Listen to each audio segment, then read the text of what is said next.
Hi, everyone. Hope this finds you well. It's Sunday night, so I thought I'd give you an overview for what we're going to be doing this week for April the 6th through the 10th.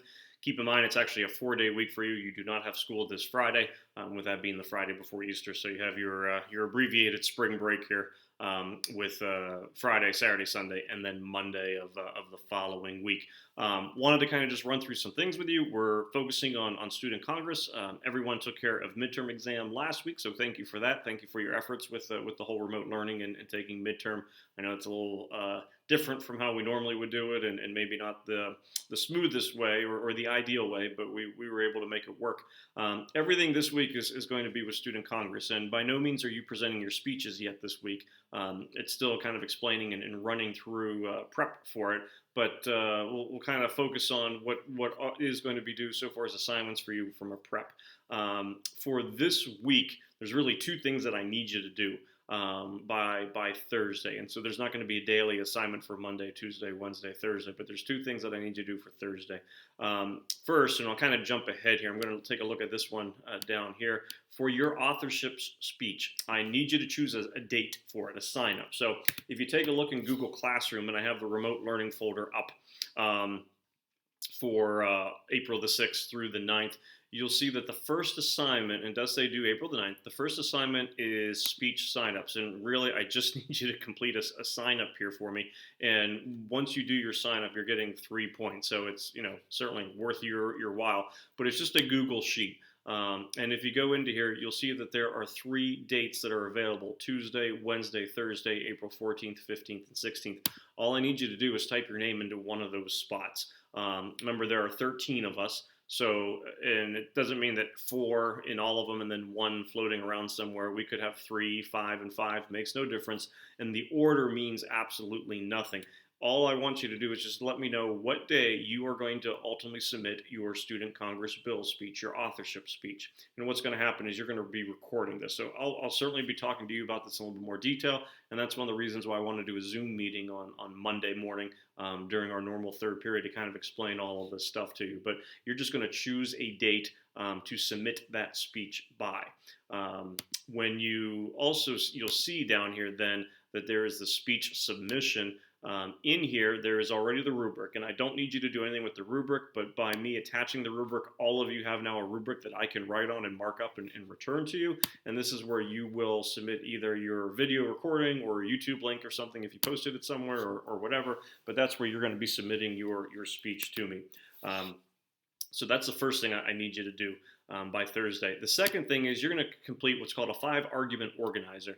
And it's kind of like a research planner for pro-con speeches. So you're going to look through the attached bills. And remember, we have all the bills. The updated ones are right here where it says updated Student Congress bills. So you can take a look at those at your leisure. But you're going to take a look and you're going to choose 5. And these are bills that you would potentially be arguing for or against, that you would be doing a pro or a con speech.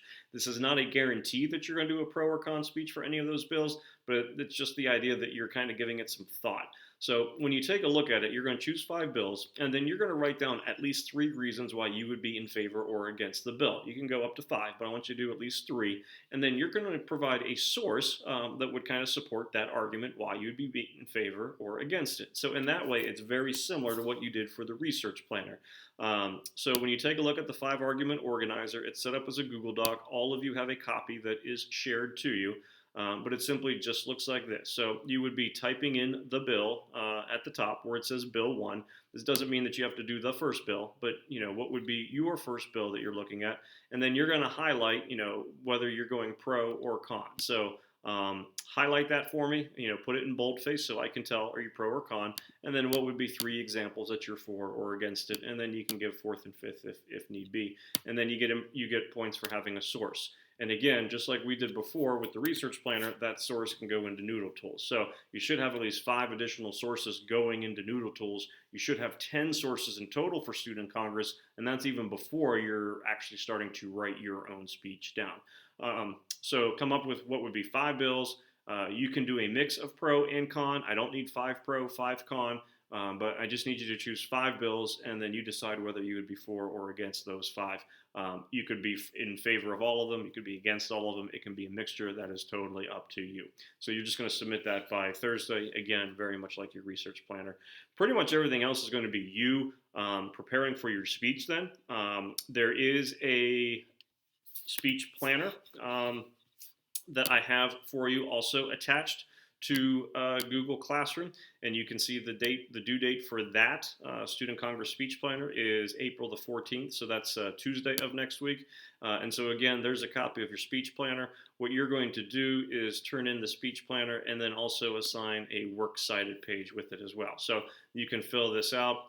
It can be handwritten if you want to type into it, that doesn't matter. But again, that's going to give me a little bit of just kind of a roadmap as to what your speech is going to look like. And again, while looking at the speech planner, you can take a look at the rubric. The rubric is in Google in the Student Congress packet as well. The one thing to take note of is do make sure that you have this time 4 examples of eloquence, 2 schemes, and 2 tropes. And while you're doing your speech, remember, you're not arguing against anyone. So you're going to have at least 2 main elements of support. I still want you to have a rebuttal point. So for the rebuttal point, even though you're not arguing against someone, I want you to explain, how, you would kind of start off. Now, some may argue that, or some may think, and kind of do a counter argument of what you would anticipate to be a counter argument against your bill. So it's kind of like a little bit of a preemptive strike that you would be doing on your part. But the plan is that next week, 14th, 15th, 16th, you're going to submit videos. That gives me the opportunity to look at them so that I can grade them, get those scores out to you. And then also other folks will be able to take a look at your speeches, and they will be able to create pro-con speeches based on your video presentations.